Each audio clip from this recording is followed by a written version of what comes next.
देखो, जब बुरा समय हो तब कोई काम आएगा नहीं, और जब बुरा समय टल गया तो दुनिया ये डायलॉग बोलने के लिए आएगी, बताए क्यों नहीं। और जब बुरा समय आपके साथ अभी नहीं आया है तो ये कहने वाले वही दुनिया भर के लोग आएंगे, बताना कुछ होगा तो भाई है तुम्हारा। हमारे खानदान में किसी ने बिजनेस नहीं किया, बिजनेस करेगा बड़ा क्या हुआ फिर?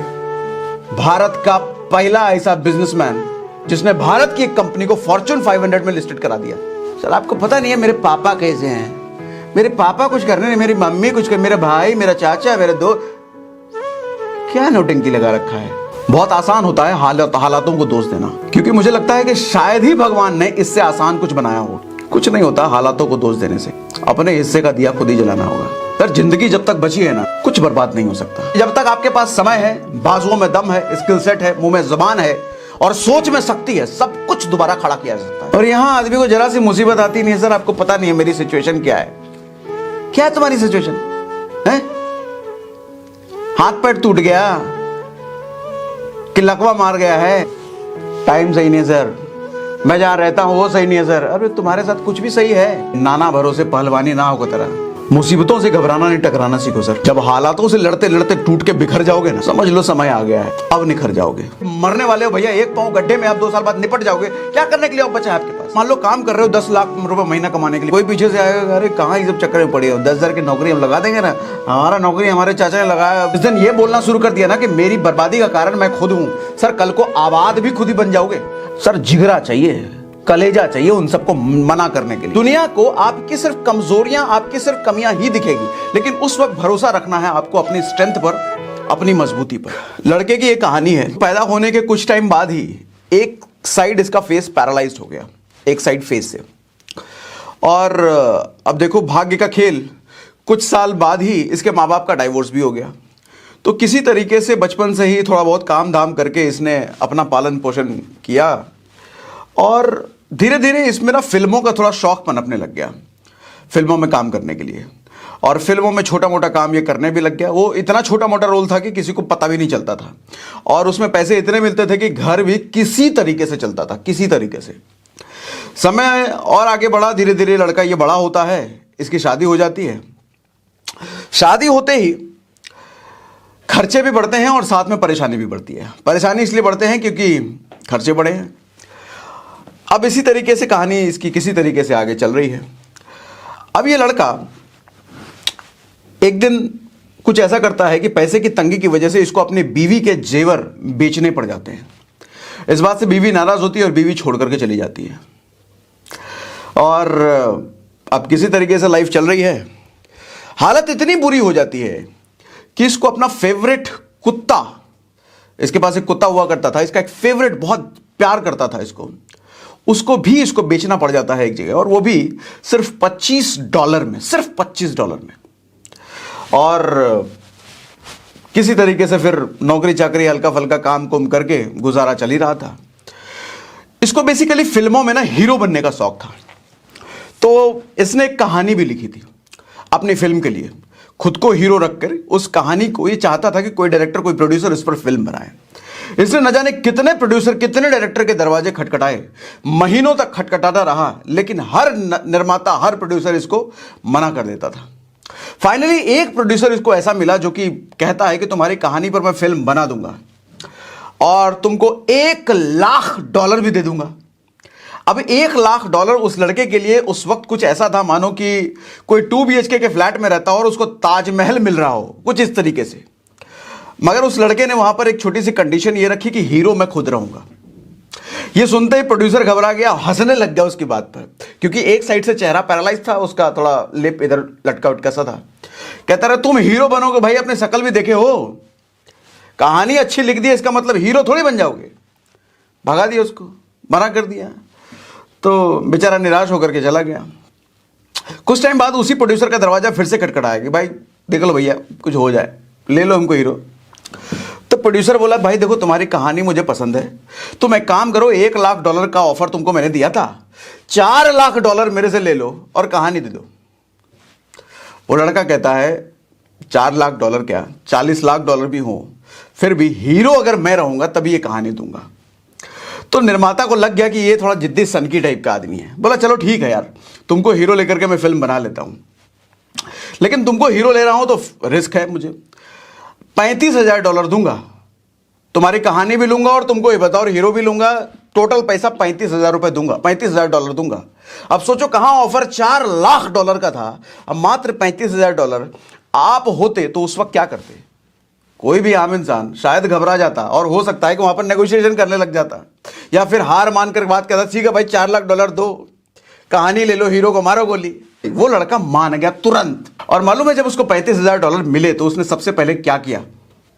वो सबसे पहले उस आदमी को ढूंढने के लिए चला गया जिसको उसने कुत्ता बेचा था, और 3 दिन तक उस आदमी को वो ढूंढता रहा, क्योंकि जिस जगह पर कुत्ता बेचा था अनजान आदमी को बेचा था, जिस जगह पर बेचा था वहीं वो उसका इंतजार करता था, आता नहीं था। तीसरे दिन उसको मिल गया और फाइनली उसको बोला कि भैया मेरा कुत्ता मुझे दे दो, $25 में हम बेचे थे, तो $25 ले लो मेरे से। तो बंदा भाई साहब साफ मना कर गया, अब जाओ कौन सा कुत्ता निकलो, कोई कुत्ता उतना नहीं है। बोले काम करो भैया $100 ले लो, थोड़ा इधर उधर पैसा ले लो, $100 दे देता हूँ, कुत्ता दे दो वापस। मना कर दिया, नहीं दिया। तो उदास हो गए भाई साहब। अब इसका $200 का उसने ऑफर दे दिया, फिर भी ना माना। $500 का उसने ऑफर दे दिया, वो फिर भी ना माना। फाइनली उसको $15,000 का ऑफर दे दिया। मिला है भाई साहब को $35,000। $35,000 में $15,000 का कुत्ता वापस लेने के लिए उसको ऑफर दे दिया। अब इतने में वो मान गया। तो भाई साहब ने $15,000 में अपना कुत्ता छुड़वाया, अपना कुत्ता अपने वापस लिया। और जो फिल्म बनी, उस फिल्म का जानना चाहोगे क्या हुआ? वो फिल्म जब बनी उस वक्त की सबसे बड़ी हिट मूवी रही। वो ऑस्कर में नॉमिनेटेड हुई, उस साल की बेस्ट मूवी का उसको अवार्ड मिला। और ना सिर्फ मूवी को, इस लड़के को उस साल का बेस्ट एक्टर का भी अवार्ड मिला। और उस टाइम पे उस पूरे साल की सबसे ज्यादा कमाई करने वाली वो मूवी बनी। मूवी का नाम था रॉकी और उस लड़के का नाम था सिल्वेस्टर स्टेलोन। अब इस पूरे वाक्य से मुझे कुछ चीजें सीखने को मिलती हैं। पहली चीज, नेवर गिव अप। आप जिस एम, जिस गोल, जिस लक्ष्य के लिए काम कर रहे हो ना सर, उसमें ना रिजेक्शंस आपको खूब मिलेंगे, लोग कमियां निकालने वाले खूब सामने आएंगे। उसको भी कितने लोगों ने कहा, कितने निर्माता ने, पहले तो कहानी में दोष, और जिसको कहानी समझ आई उसके चेहरे में दोष, जिसको चेहरा समझ आया उसके हीरो होने पे दोष, उसके एक्टिंग होने के पे दोष। तो दुनिया आपकी कमी निकालने पे काम करेगी। दुनिया कभी नहीं चाहेगी कि आप कामयाब हो जाओ, क्योंकि दुनिया को आपकी सिर्फ कमजोरियां, आपकी सिर्फ कमियां ही दिखेगी। लेकिन उस वक्त भरोसा रखना है आपको अपनी स्ट्रेंथ पर, अपनी मजबूती पर। रिजेक्शन से कोई इंसान नहीं बच सकता, कभी भी नहीं। लोग मना करेंगे, और रिजेक्शन जैसे जैसे आपको मिलता चला जाता है ना, इसने मना कर दिया, उसने मना कर दिया, उसने मना कर दिया, उसने मना कर दिया, मेरा सामान कोई नहीं ले रहा, मेरा काम कोई नहीं कर रहा, मेरे साथ ज्वाइन कोई नहीं हो रहा, सर इसके साथ प्रेशर भी बनेगा। सोच के देखो, उसके पास पैसे नहीं है, बीवी छोड़ के जा चुकी है, उसका प्रिय कुत्ता छोड़ के जा चुका है, क्या हालत रही होगी। $1 लाख के ऑफर को मना कर दिया, उसके बाद $4 लाख को भी मना किया। इसका मतलब एक और चीज समझ में आती है। तो जब हम किसी बड़े गोल के लिए काम कर रहे होते हैं ना, तो हमारे को बीच में छुट्टे मुट्टे ऑफर देने वाले बहुत सारे लोग आते हैं। छुट्टे मुट्टे ऑफर हमारे को बहुत आते हैं। उस ऑफर का मतलब ये होता है कि बड़े लक्ष्य से दूरी। आप मान लो काम कर रहे हो $10 लाख महीना कमाने के लिए, $20 लाख महीना कमाने के लिए, और उसमें दिक्कतें आ रही हैं। कोई पीछे से आएगा, अरे कहाँ ये सब चक्कर में पड़े हो, 10,000 की नौकरी हम लगा देंगे ना, हमारा नौकरी हमारे चाचा ने लगाया, तुम्हारे भी बोलो तो चाचा से बोल दे लगा देंगे, 10,000 बढ़िया हो जाएगा, नौकरी काम नाम सही हो जाएगा। कहाँ इन सब चक्करों में पड़े हो? कभी कोई चाचा आएगा, कोई ताऊ आएगा, कोई भाई आएगा, कोई दोस्त आएगा, 10,000 की नौकरी, 15,000 की नौकरी, ये वाला काम कर लो, अरे वहां लगवा देंगे, हमारा चलता है, विधायक जी को बोल करके एक पेपर का जरूरत है, हो जाएगा काम। सर जिगरा चाहिए, कलेजा चाहिए उन सबको मना करने के लिए, ना करने के लिए। खुद पर इतना भरोसा होना चाहिए कि $10 लाख महीना, $20 लाख महीना के लिए काम कर रहे हैं तो मिलेगा, वो हासिल करके रहूंगा। सिल्वेस्टर स्टेलोन को भी मिला ना $4 लाख का ऑफर। $4 लाख, ताजमहल का भी बाप था उसके सामने, ऐसा समझ लो। मना कर दिया ना। ड्रीम के लिए काम कर रहा था बंदा, अपने शौक था खुद हीरो बनूंगा, और खुद की स्टोरी पर भरोसा था, खुद की काबिलियत पर भी भरोसा था, बन गया वो।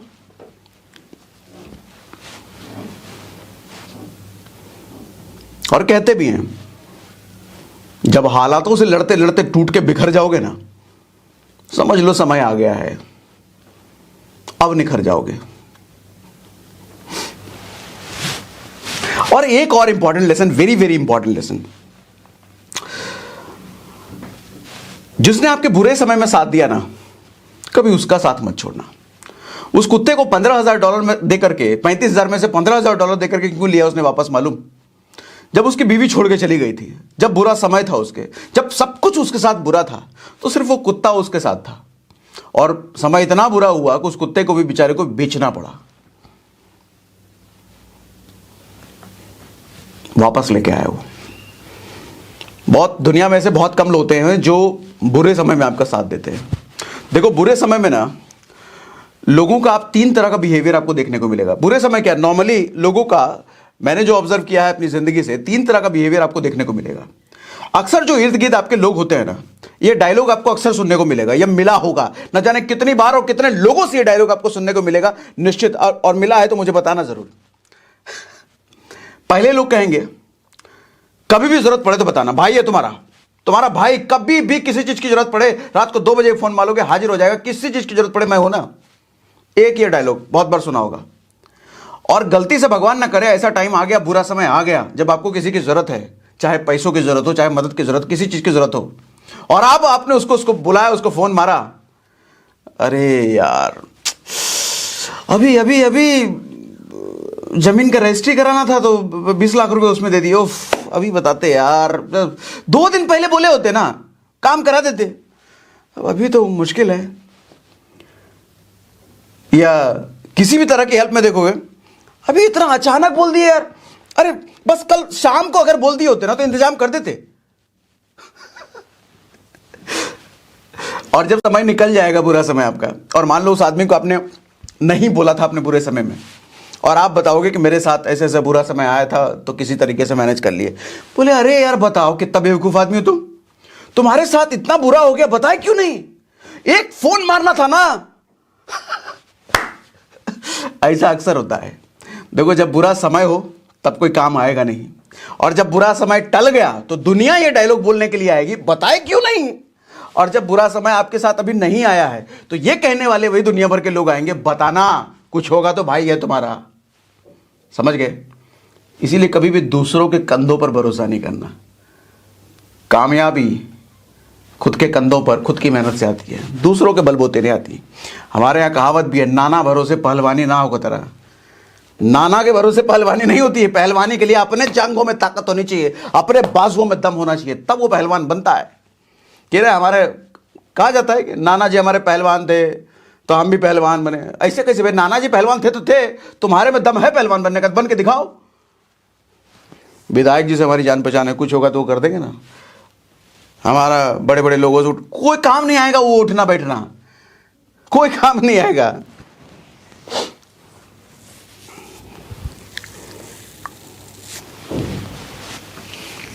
और कहते भी हैं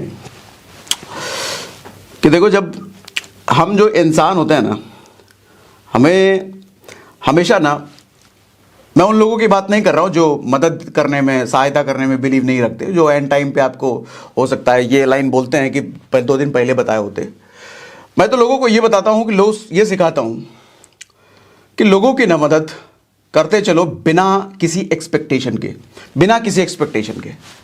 हम किसी की आज मदद कर रहे हैं किसी भी तरीके से, आर्थिक मदद, शारीरिक मदद, किसी भी तरीके से, एक्सपेक्टेशन मत रखो कि मुझे ये वापस आदमी मदद कर पाएगा नहीं कर पाएगा। एक छोटी सी स्टोरी आपके साथ शेयर करता हूं, अमिताभ बच्चन की।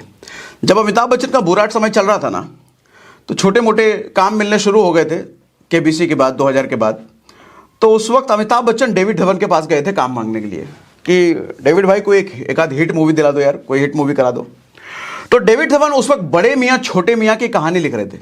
तो स्क्रिप्ट उन्होंने अमिताभ बच्चन को सुनाई और कहा कि आपको ये मूवी एक हिट मूवी मिल सकती है आपके रिकॉर्ड में, बशर्ते इसमें जो छोटे मियाँ का रोल है आप उसके लिए गोविंदा को बस तैयार कर लो।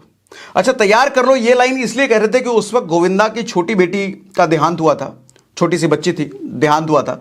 तो गोविंदा उस वक्त सदमे में थे, डिप्रेशन में थे, तो कोई फिल्म वगैरह साइन नहीं कर रहे थे वो। तो इसीलिए अमिताभ बच्चन को बोले कि आप अगर गोविंदा को तैयार करा लो छोटे मियाँ के रोल के लिए, तो ये मूवी निश्चित एक बड़ी हिट मूवी आपके करियर में शामिल हो जाएगी।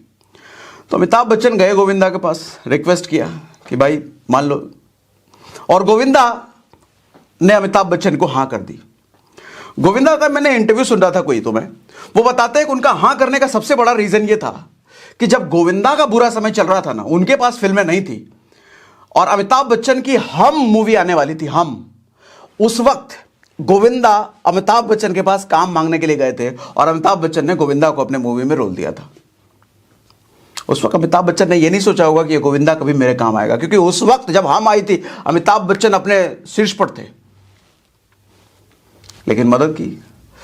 सर लॉ, नेचर, प्रकृति ना, आप जब नेचर को कुछ देते हो ना, किसी की मदद करते हो ना, तो आप कभी सोच भी नहीं सकते किस फॉर्म में वो आदमी या वही मदद कोई और आदमी आपके साथ करेगा, आप सोच भी नहीं सकते।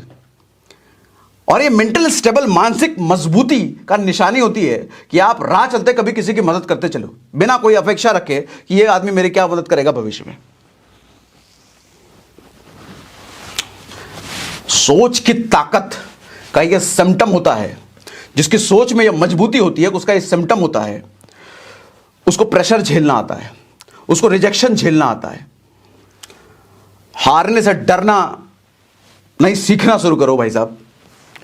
और जिसकी बात सुन के डाउन फील करते हो ना, उसको तुरंत ब्लॉक करो, इमीडिएटली ब्लॉक करो। और एक बात हमेशा याद रखो कि लोग को मैं अक्सर कहते हुए सुनता हूं कि अब कुछ रहा नहीं, अब बर्बाद हो गया मेरा, ये भी चला गया, वो भी टीम चली गई, वो भी टीम चली गई, अब कोशिश कर रहे हैं, देख रहे हैं कितना होता है, जो बची थी वो टीम वो तो चली गई। सर जिंदगी जब तक बची है ना, कुछ बर्बाद नहीं हो सकता, कुछ भी बर्बाद नहीं हो सकता, क्योंकि जब तक आपके पास समय है, बाजुओं में दम है, स्किल सेट है, मुंह में जुबान है और सोच में शक्ति है, सब कुछ दोबारा खड़ा किया जा सकता है, सब कुछ। और दुनिया में ऐसे हजारों लाखों एग्जाम्पल हैं जिनका सब कुछ बर्बाद होने के बाद भी उन्होंने दोबारा खड़ा किया, सिर्फ एक ताकत की वजह से, सोच की ताकत की वजह से, मेंटल पावर की वजह से। हां, अगर आपकी उम्र 80 साल हो चुकी है, 2 साल बाद मरने वाले हो, आपको पता है, और आप कहते हो कि मेरे से कुछ हो नहीं सकता, सब कुछ बर्बाद हो गया, तो समझ में आता है कि मरने वाले हो भैया, एक पांव गड्ढे में आप 2 साल बाद निपट जाओगे, क्या करने के लिए आप बचा है आपके पास। लेकिन उम्र है 20 साल, 25 साल, 30 साल, 35 साल, और कहते हो कि मेरे पास अब कुछ करने के लिए बचा नहीं, सब बर्बाद हो गया। निकम्मेपने का निशानी है और कुछ नहीं। मेरी बात से एग्री करते हो? मुझे चैट पे लिख के बताओ, जल्दी चैट पे लिख के बताओ। मेरी बात से एग्री करते हो? एग्री करते हो? एग्री करते हो? चैट पे लिख के बताओ, जल्दी जल्दी जल्दी। आपको जब भी ये ख्याल आए ना कि मेरा कुछ चला गया, मेरा कुछ बर्बाद हो गया, सर राम के बारे में सोच लेना। राजा बनने वाला था वो अगले दिन, कल, और बाबूजी बुला करके कहते हैं कि भाई तुम्हारा राजा बनना कैंसल, निकलो जरा वन के लिए, 14 साल बाद आना। सोचो उसकी क्या हालत होनी चाहिए, पगला नहीं जाना चाहिए। और वो राजा पूरी धरती का बनने वाला था, पूरी धरती का राजा। कहता है ठीक है, बढ़िया है, ये तो अच्छा मौका है मेरे लिए, जंगल में रहेंगे, ऋषि मुनि से दोस्ती होगा, बहुत कुछ सीखने को मिलेगा, नए नए स्किल सेट सीखेंगे। बाप रे बाप। और यहां आदमी को जरा सी मुसीबत आती नहीं है, सर आपको पता नहीं है मेरी सिचुएशन क्या है। क्या है तुम्हारी सिचुएशन है? हाथ पैर टूट गया, कि लकवा मार गया है, कि गर्दन के अलावा सारा पार्ट खराब आ गया है, आंख फूट गया है, दिमाग से पगला आ गए हो, क्या हुआ है? पता नहीं मेरे साथ क्या हुआ है, क्या हुआ है? ऐसे मैं कई सारे आपको एग्जांपल बता सकता हूं जिनके पास कुछ भी नहीं था।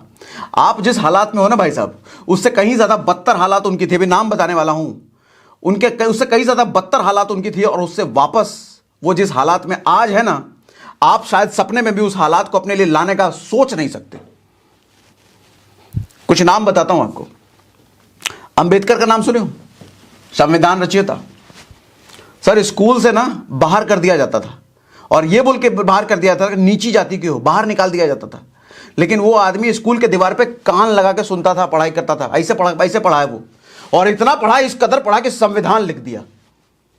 आपके साथ कभी अगर ऐसा होगा कि भाई स्कूल से बाहर निकाल दे, या क्लासरूम से बाहर निकाल दे, या अपलाइन कोई कुछ बोल दे, भैया मीटिंग से बाहर निकलो, ईगो में आ जाओगे, अपलाइन ने हमको निकाल दिया है, कुछ कर पाओगे ऐसे में? सर ईगो और शिक्षा दोनों एक साथ नहीं आती।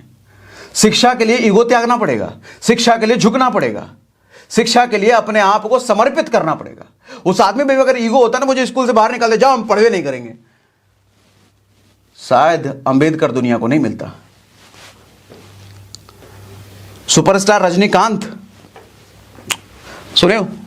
कुली का काम किया, कुली बस कंडक्टर का काम किया है, कारपेंटर का काम किया है। आप में से कितने लोगों ने बस कंडक्टर का काम किया, मुझे जरा बताओ तो। कूली का काम करना पड़ा, दूसरों का सामान उठाना पड़ा रेलवे स्टेशन पे, बस स्टेशन पे। आपको बताओ, आपको करने की जरूरत पड़ी कभी? ये नौबत आई आपके साथ कभी? उस आदमी के साथ थी नौबत। आज क्या है? क्या आप सोच सकते हो रजनीकांत के लेवल पे जाने का?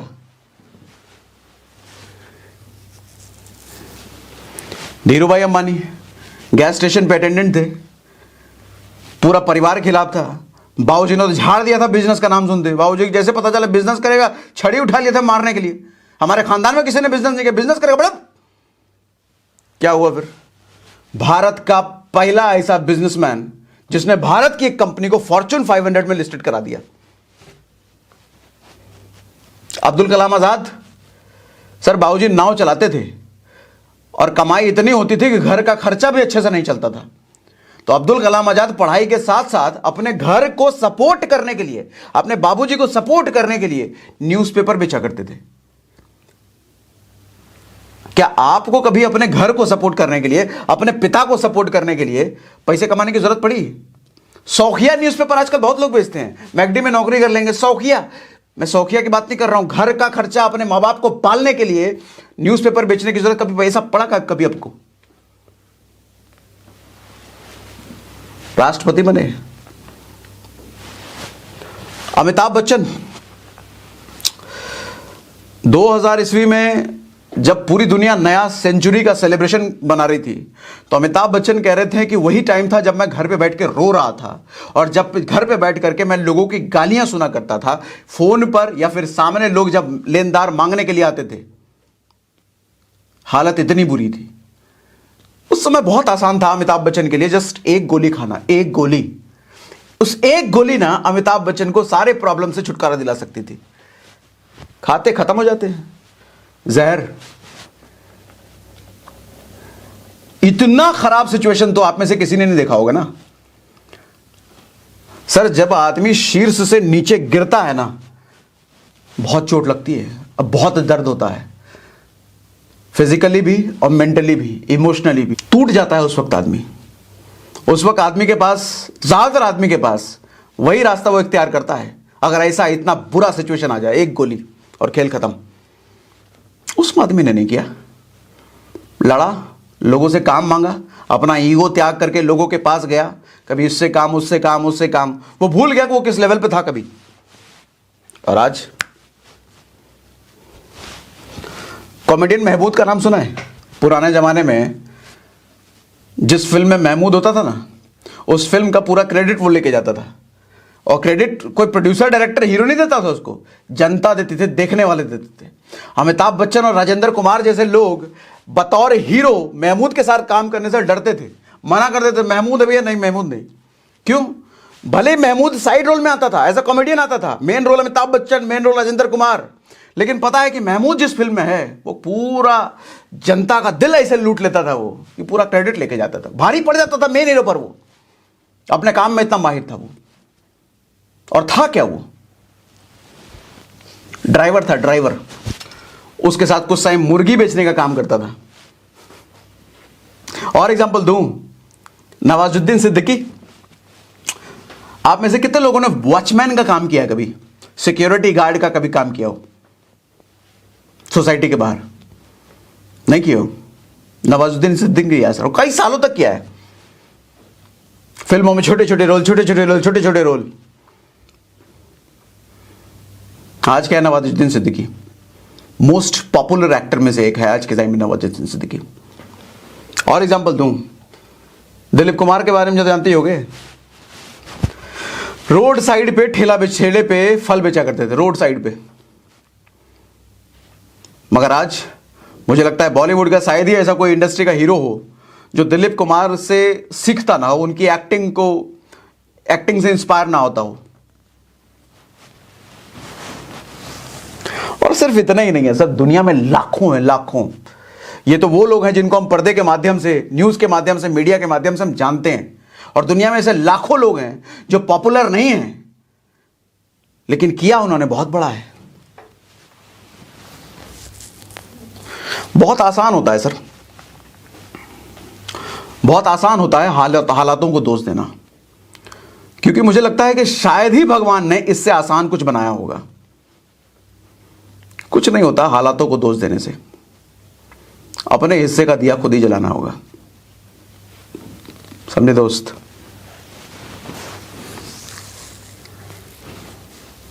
दूसरों को दोष देना, मेरे पास अपलाइन सही नहीं है, डाउनलाइन सही नहीं है सर, कंपनी सही नहीं है सर, ये सही नहीं है सर, टाइम सही नहीं है सर, मैं जहां रहता हूं वो सही नहीं है सर। अरे तुम्हारे साथ कुछ भी सही है।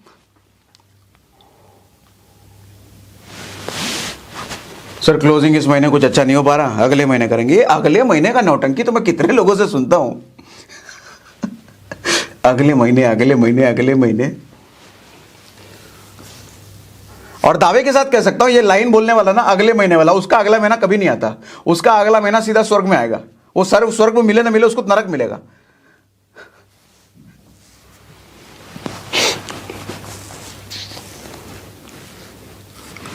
मुश्किल वक्त हमेशा आपको अकेला झेलना पड़ेगा सर। मुश्किल वक्त से लड़ना आपको हमेशा खुद ही पड़ेगा। जब आप ये लाइन कहते हो ना कि मेरे से ये वाला काम नहीं हो पा रहा है, मेरे साथ ये दिक्कत है, मेरे साथ उसकी वजह से ये दिक्कत है, मेरे साथ इसकी वजह से ये दिक्कत है, ये ठीक होता तो मैं ये कर लेता, वैसा ठीक होता तो मेरे साथ ऐसा हो जाता। तो इसका मतलब समझो आप क्या कहना चाह रहे हो। आप ये कह रहे हो कि आपकी जिंदगी किसी और की वजह से खराब हो रही है, यही तो आप कहना चाह रहे हो। तो इसका मतलब यह भी निकलता है कि आपकी जिंदगी का रिमोट कंट्रोल ही दूसरों के पास है, यानी कि आपकी जिंदगी कोई और खराब कर सकता है। तो आप ये भी मान के चल रहे हो कि आपकी जिंदगी आबाद, आपकी जिंदगी अच्छी भी किसी और की वजह से ही होगी। और आपको लगता है कि दुनिया में आज के टाइम में कोई भी आपकी जिंदगी अच्छी करना, आपकी जिंदगी को अच्छा बनाना चाहेगा, या अच्छा बनाने के लिए कोई और, आपकी जिंदगी को अच्छा बनाने के लिए कोई और मेहनत करेगा? ऐसा कभी होगा क्या? कलयुग में जी रहे हो भाई साहब। लोग गिराने की प्लानिंग करते हैं, उठाने की नहीं। लोग डुबाने का जरूर सोचते हैं, दूसरों को बचाने का नहीं। और ऐसे समय में आप कहते हो इसकी वजह से मैं बर्बाद हुआ, तो आप मान के चल रहे हो कि कोई और वजह बनेगा आपके आबाद होने का। अपनी जिंदगी का कमान अपने हाथ में लो। और जिस दिन यह बोलना शुरू कर दिया ना कि मेरी बर्बादी का कारण मैं खुद हूं, सर कल को आबाद भी खुद ही बन जाओगे। आबाद होने के लिए एक स्टेप ले लिया आपने, यह समझ लो। सर आपको पता नहीं है मेरे पापा कैसे हैं, मेरे पापा कुछ करने नहीं, मेरी मम्मी कुछ कर, मेरे भाई, मेरा चाचा, मेरे दो, क्या नौटंकी लगा रखा है।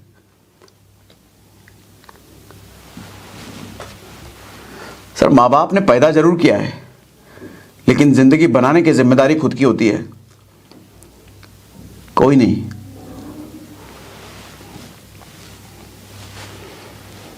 आपके सपनों की औकात आपकी तकलीफें तय करती है। कितने बड़े सपने हैं आपके, कितने ताकतवर सपने हैं, वो ये तय करेगी कि कितने ज्यादा तकलीफों से आप गुजर रहे हो, कितने ज्यादा संघर्ष आपकी जिंदगी में, कितने ज्यादा मुसीबतें हैं। थोड़ा मोड़ा टेंशन है, थोड़ी मोड़ी तकलीफें हैं, इसका मतलब थोड़ा बहुत ही हासिल करने वाले हो आप। छोटे सपने हैं, छोटे ड्रीम है, छोटे लक्ष्य हैं। लक्ष्य बड़ा होगा तो लड़ाई भी बड़ी होगी, ड्रीम बड़ा होगा तो संघर्ष भी बड़ा होगा। 10 लाख रुपए महीना कमाना है, 20 लाख रुपए महीना कमाना है, और टेंशन में आया तो कोई छोड़ गया सर, ये 2 लोग थे मेरे छोड़ के चले गए सर, इन्हीं भरोसे तो मेरी जिंदगी थी, ये चले गए तब मैं कैसे जीऊंगा, सुसाइड कर लेता हूं। कर लो सुसाइड, मर जाओ। आपको पता नहीं सर इस साइड तो लोग काम कर रहे हैं, इस साइड कोई है ही नहीं। मुसीबतों से घबराना नहीं, टकराना सीखो सर। क्योंकि कहा भी जाता है कि हर समस्या समाधान का पता अपने साथ खुद ही लेकर के आती है। आपको बस उस पता, समाधान का पता ढूंढ निकालना होता है। जब प्रॉब्लम आपके साथ आती है ना, तो हर प्रॉब्लम सॉल्यूशन उसी के अंदर छुपा होता है, बस आपको ढूंढना होता है।